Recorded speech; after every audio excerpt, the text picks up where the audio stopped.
ప్రభుత్వం ఈ టీజీ ఎస్పీడీసీఎల్కి ప్రతి నెల చెల్లిస్తూ ఉంది ఇన్ని లక్షల కుటుంబాలకి. అట్లాగే ఎన్పీడీసీఎల్ సంబంధించి కూడా ఆ పరిధిలో ఉన్నటువంటి జిల్లాల్లో 27,46,938 కుటుంబాలకి ఆ కుటుంబాలు చెల్లించాల్సినటువంటి 200 యూనిట్లు సంబంధించిన బిల్లుల్ని వారి తరఫున రాష్ట్ర ప్రభుత్వం ఎన్పీడీసీఎల్కి ప్రతి నెల చెల్లిస్తూ ఉంది అధ్యక్ష.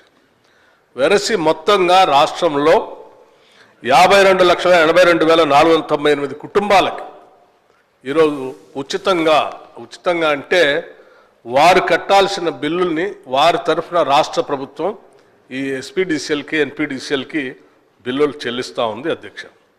దీనికి సంబంధించి మొత్తంగా ఇప్పుడు ఈ పథకాన్ని అమల్లో తీసుకొచ్చిన దగ్గర నుంచి 2025 డిసెంబర్ వరకు రాష్ట్ర ప్రభుత్వం ఈ 200 యూనిట్లు పొందుతున్నటువంటి లబ్ధిదారుల పక్షాన రాష్ట్ర ప్రభుత్వం ఈ ఎస్పీడీసీఎల్కి ఎన్పీడీసీఎల్ చెల్లించినటువంటి మొత్తం 3,593 కోట్ల రూపాయలని ప్రజల పక్షాన రాష్ట్ర ప్రభుత్వం వారు చెల్లించింది అధ్యక్ష.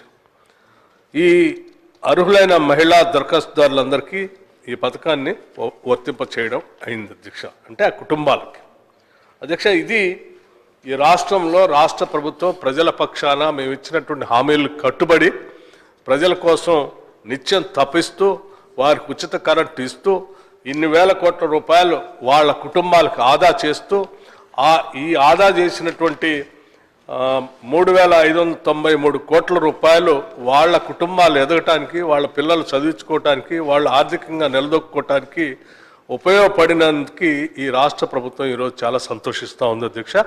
ఇప్పటివరకే కాదు, భవిష్యత్తులో కూడా మేము ఈ పథకాన్ని కొనసాగిస్తాం. 200 యూనిట్లు ఉచితంగా రాష్ట్ర ప్రజలకు మేము ఇచ్చినటువంటి మాట ప్రకారం ఇస్తూ ఉంటాం.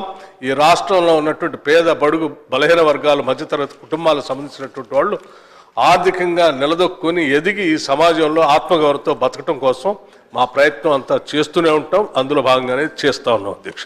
ధన్యవాదాలు.